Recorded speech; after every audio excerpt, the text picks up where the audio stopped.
흠칫 이렇게 봤지요.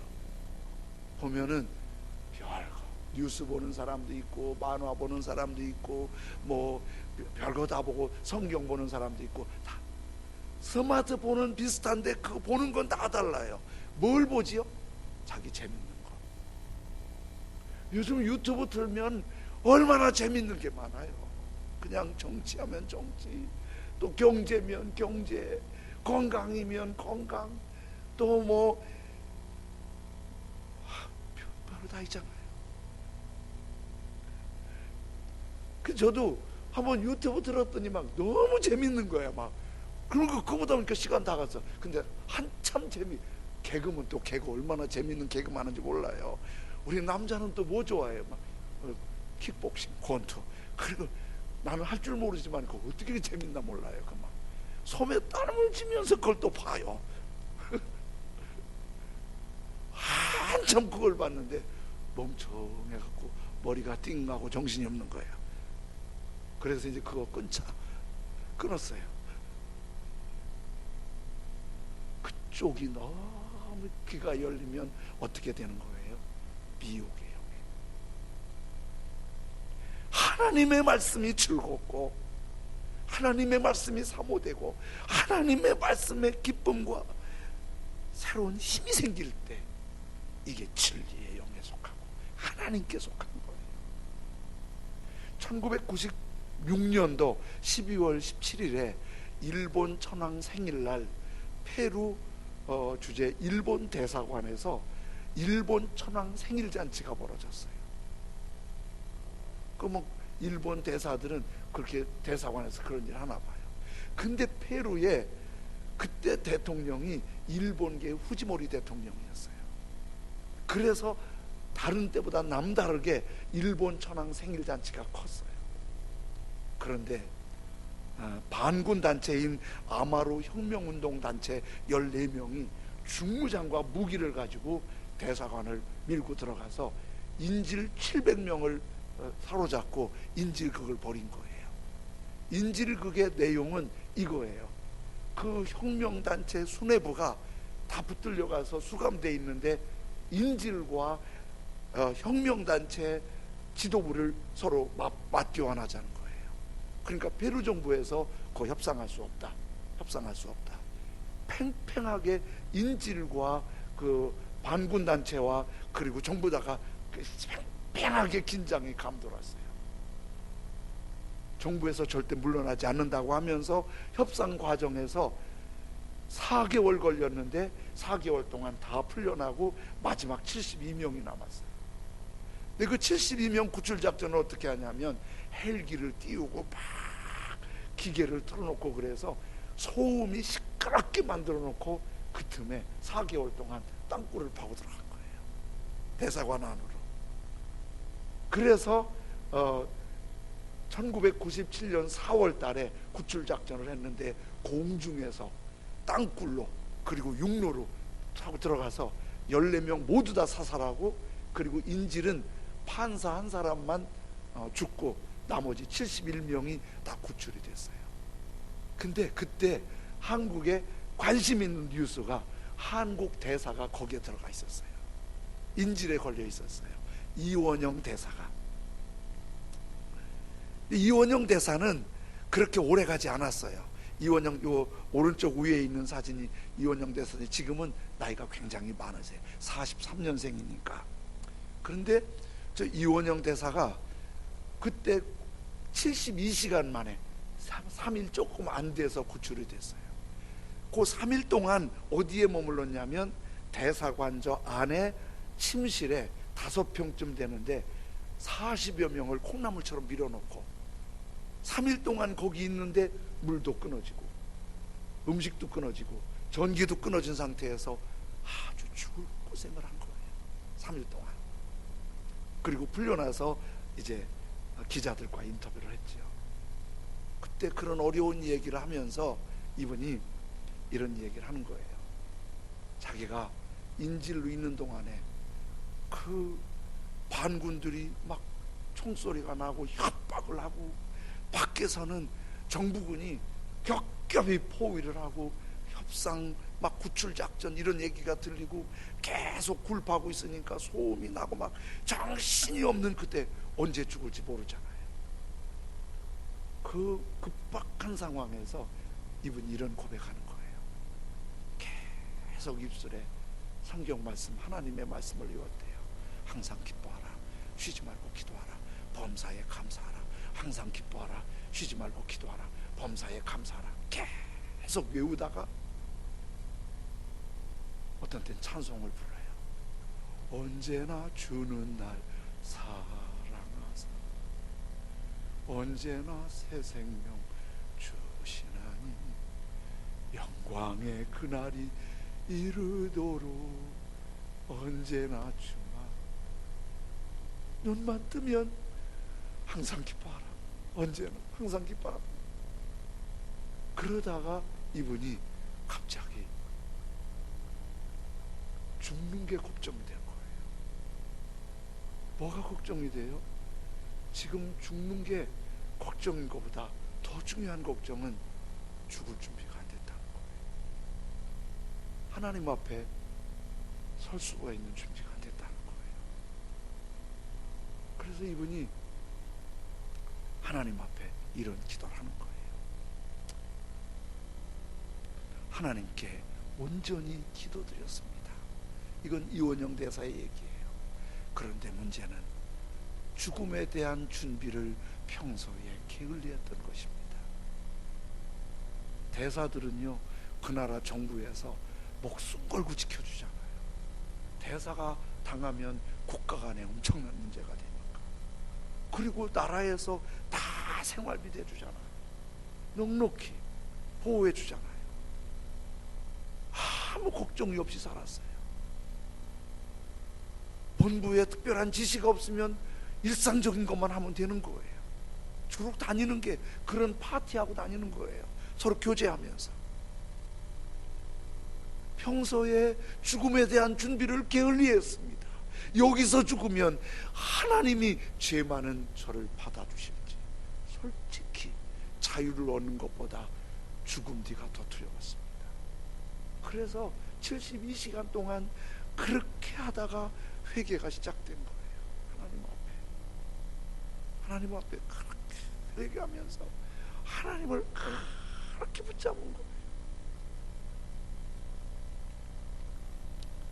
그 은혜 가운데 하나님이 그를 건져주셨죠. 분위기는 얼마나 험악해요. 언제 죽을지 모르고 어떤 일이 일어날지 모르고 지금 우리가 이 코로나나 이런 바이러스 이런 거와 비교도 안 되는 사느냐 죽느냐 그 순간에 그 귀는 하나님께로 향해서 항상 기도하라, 쉬지 말고 기도하라, 감사해 감사하라, 언제나 주는 날 사랑하사 주님 용서해 주십시오. 주님께 집중했어요.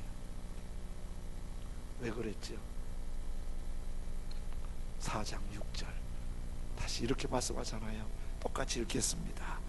우리는 하나님께 속하였으니 하나님을 아는 자는 우리의 말을 듣고 하나님께 속하지 아니하는 자는 우리의 말을 듣지 아니하나니 진리의 영과 미혹의 영은 이로써 하느니라.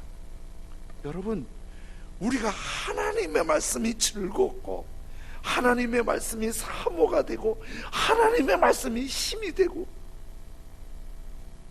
하나님께 속한 거예요. 진리의 영이 있는 거예요. 미혹의 영에서 벗어나고 있는 거예요. 그때 하나님이 회복시켜 주시고 일으켜 주시고 세워 주시는 거예요. 요셉은 야곱의 11번째 아들입니다. 위의 형들은 다 이복 형제들입니다. 근데 아버지가 요셉을 너무 뜨겁게 총애하는 거예요. 그래서 형님들에게 시기와 질투가 이만저만이 아니었어요. 거기에 형님들이 요셉을 더 미워하는 것은 형님들의 실수를 자꾸 고사질하는 거예요. 그래서 형님들이 요셉을 곱게 쳐다볼 수가 없어요. 그게 다른 거는 요셉의 꿈 얘기예요. 자기가 꿈을 꾸었는데 어린 것이 형님들이 나중에 자기 앞에 무릎 꿇고 절하는 꿈을 꿨다는 거예요. 형님들이 요셉 볼 때 죽이고 싶었어요. 그런 날이 왔어요. 그래서 요셉을 구덩이에 빠뜨려서 죽여버리려고 하다가 조금 봐줘서 애굽의 노예로 팔아버렸어요. 노예 생활 얼마나 참혹해요. 그렇게 사랑받던 아들이 노예로 끌려갔으면 죄송하지만 자살하고 싶을 정도로 힘들지 않겠어요? 근데 그렇게 힘든 요셉이 성경에 하나님 말씀에 귀를 기울였어요. 그 말씀이 위로가 되었어요. 그 말씀이 꿈이 생각났어요. 그 말씀이 하늘의 은혜가 됐어요. 노예에 주저앉지 않고 다시 일어났어요. 열심히 일했더니 주인이 자기를 단순히 막일하는 노예가 아니라 가정에 노예들을 다스리는 총무를 세웠어요. 너무 일을 잘하니까 주인의 부인이 요셉을 또 연애하자고 유혹하는 거예요. 한참 젊은 요셉에게 예쁜 여인이 연애하자고 유혹할 때 그 유혹의 소리가 얼마나 세상에 속한 소리, 끌리는 소리였겠어요. 그런데 요셉의 귀는 하나님 앞에 어찌 이렇게 큰 죄를 지으리요? 하나님 앞에 어찌 이렇게 큰 악을 행하리요? 그 달콤한 미혹에 귀 기울이지 아니하고 하나님 앞에 어찌 이렇게 큰 악을 행하리요? 하나님께 귀 기울이고 그 유혹을 뿌리치다가 더 참혹하게 감옥에 들어가요. 노예 출신이 감옥 들어갔으면 끝장 아니에요. 거기서도 하나님께 귀 기울여요. 그랬더니 다른 죄수들이 꿈꾸고 힘들어하면 하나님이 그걸 보여주시는 거예요. 하나님의 소리가 들리는 사람은 하나님의 향기가 있는 말을 하게 되고, 하나님의 향기가 있는 말은 역시 하나님께 속한 사람들이 듣는 거예요. 이런 향기가 저와 여러분의 입술에 가득하기를 원합니다. 하나님의 향기가 있어요. 같은 죄수들의 꿈을 해석해 준 게 줄이 돼서 바로왕의 꿈을 해석해 준 거예요. 바로왕의 꿈을 해석하니까 바로가 일약 총리를 세우지요.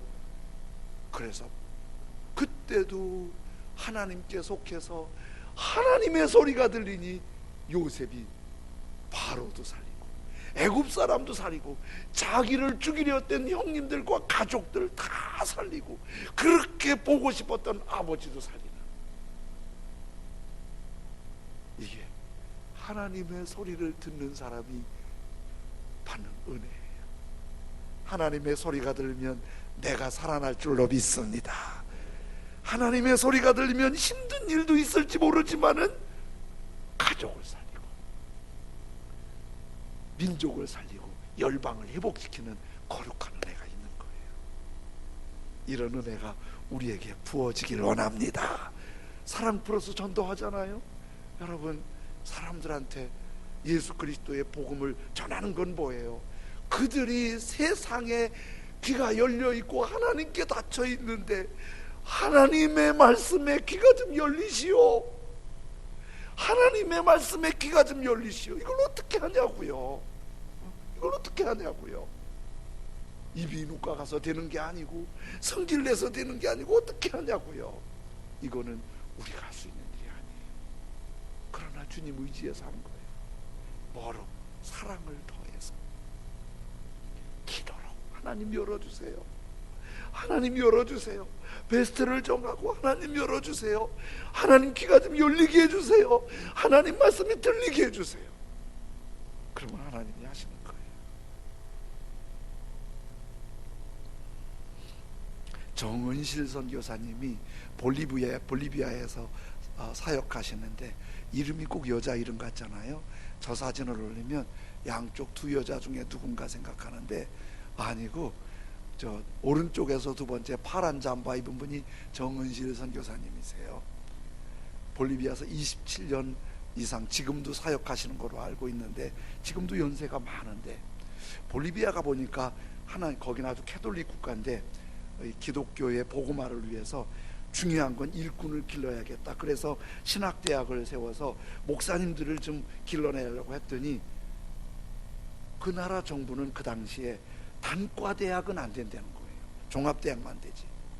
그래서 단과대학도 힘드는데 종합대학은, 그래도 신학교를 위해서 의대와 함께 종합대학을 세웠는데, 그 종합대학이 한 20년 만에 그 대학에서 볼리비아에서 인류대학이 된 거예요. 그래서 연세대학교에서 언더우드를 기념해서 언더우드 상을 주는데 정은신의 선교사님이 그 언더우드 상을 받으셨어요. 그런데 이 정은신 선교사님이 대학 세울 때 한 푼이라도 아끼려고 어린 아들들까지 건축 현장에 동원해서 막 틈만 나면 같이 니아까 끌고 흙 날르고 벽돌 날르고 한 거예요. 한 번은 큰아들 치환하고 막내하고, 큰아들이 앞에서 니아까를 끌고 막내가 뒤에서 밀고 니아까 끌고 가는데, 가다가 니아까가 굴러버렸어요. 그 굴러서 막내가 팔이 부러졌어요. 울고 있는데 큰아들은 뒤집히면서 흙에 묻혀버렸어요. 깜짝 놀라서 가보니까 큰애가 숨을 안 쉬는 거예요. 눈 두드려서 깨워갖고 데리고 병원으로 갔어요. 병원에 갔는데 세상에 선교사님 아들이 얼마나 혹독한지 병원 진찰은 이거예요. 영양 부족, 또 하나 과로, 그리고 전염병에 감염이 된 거예요. 어떻게 했으면 어린애가 영양실조, 과로, 거기 전염병이 됐을까요? 그래서 40일 입원해야 된다는 거예요. 하루 입원비가 50불, 우리 돈 6만 원이에요. 병원비를 물어보고 나서 집에 돈을 보니까 딱 50불밖에 없어요. 선교사님들이 비즈니스 하는 것도 아니잖아요. 돈이 없으니 외지에서 구할 데도 없잖아요. 방법이 없잖아요. 아들이 어린이 병동에 누워 있는데 선교사님하고 사모님하고 둘이 그 병실에서 그냥 울면서 기도를 하는 거예요. 그렇게 울면서 선교사님과 사모님이 그렇게 울면서 기도하는 거예요. 할 말을 기도하는데 성령님이 막 강력하게 임하는 거예요.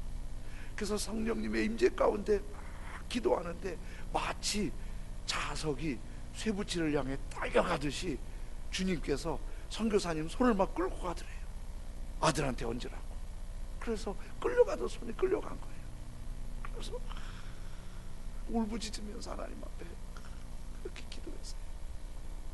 기도할 때 이렇게 기도했어요. 하나님, 선교를 하다가 내가 순교를 할 일이지, 아들이 무슨 죄가 있다고 이런 환난을 주십니까? 아들이 당할 일이 아니지 않습니까? 차라리 제 목숨을 거두어 주십시오. 그러면서 울부짖으면서 그 아들을 붙잡고, 근데 손이 안 떨어지는 거예요. 성령님이 강력하게 해서 간절히 기도하는데 아들이 잠들더래요. 그렇게 고통스러워하더니. 그래서 옆에서 한참 아무것도 못하고 뭐 선교사님 사모님이 흐느끼고 있는데 한 서너 시간 자더니 깨어나더래요. 근데 그렇게 계속 아파하더래요. 그래서 또 다시 기도하는 거예요. 또 다시 간절히 기도하는 거예요. 그랬더니 또 성령이 임하시는 거예요. 얼마를 기도했더니 큰아들이 벌떡 일어나더니, 아빠 엄마 이제 그만 집으로 가지요. 병원비도 없을 텐데 어린 것이 집으로 가지요. 왜 괜찮니? 안 아파요. 선교사님은 우선 돈 걱정이 되니까 안 아프다고 하니까 병원에 가서 얘 퇴원해야겠다고. 근데 병원에서 퇴원이 안 된다는 거예요. 전염병에 감염됐기 때문에 무조건 40일 있어야 된다는 거예요. 그래서 선교사님이 병원에 우리 돈이 없어요. 돈이 없어서 여기서 데리고 있으려면 있고 우리 병원 돈이 없어요. 그랬더니 우리처럼 보험 복지 시스템이 안 됐으니까 그럼 퇴원하라고. 우리가 돈 없는 사람 책임질 수 없다고. 우리도 예전에 그랬잖아요. 돈 없는 사람 책임질 수 없다고. 대신 집에 가서 꼭 격리 생활하라고. 근데 집에 가서 깨끗이 하나님이 고쳐주신 줄로 믿습니다. 목사님이 늘 부르면서 오는 찬송이 이 찬송이시라고 해요. 주 예수께 조용히 나가 내 마음을 쏟아 놓으라. 늘 은밀히 보시는 주님 그 은혜 베푸시리. 선교사님이 이 찬송만 부르면 자꾸 눈물이 나온대요. 주 예수께 조용히 나가 내 마음을 쏟아놓으라. 늘 은밀히 보시는 주님 큰 은혜를 베푸시리. 사랑하는 형제자매 여러분, 우리가 주님께 귀를 기울이면 주님의 소리가 들리고 주님의 소리가 들릴 때 우리가 하나님께 속할 겁니다. 진리의 영이 우리 안에 역사하고 있습니다. 하나님의 소리가 들리지 않으면 미혹의 영에 의해서 요람, 아하시아, 요아스처럼 부끄러워집니다. 하나님의 소리가 들리고 우리의 입술에 하나님의 향기가 있으면 하나님의 속한 거예요. 그러면 살아납니다. 회복됩니다. 그리고 치유됩니다. 세상이 요란하지만 세상의 소리. 정은실 선교사님이 병원에서는 안 된다는 거예요. 그러나 하나님은 하셨습니다. 그 하나님이 우리의 하나님이신 줄로 믿습니다. 우리 찬송 함께 부르시죠. 주 예수께 조용히 나가 네 모든 짐 내려놓고 주 십자가 사랑을 믿어 죄사함을 얻으라. 주 예수께 조용히 나가 내 마음 쏟아놓으라. 늘 은밀히 보시는 주님 큰 은혜를 베푸시리.